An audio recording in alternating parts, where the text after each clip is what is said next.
Hi everybody, welcome back to our channel. I'm back with a new video. In this video, I'm gonna let you guys know the ways to download IMO on laptop and login.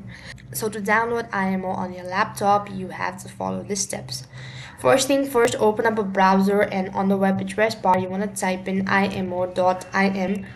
That's gonna take you to their official page where you could go ahead and press the link for download for Windows. When you actually press on it, it's gonna start downloading. Just wait patiently until it's completely downloaded. Once it is downloaded, click on the download icon from the top right and locate the file location.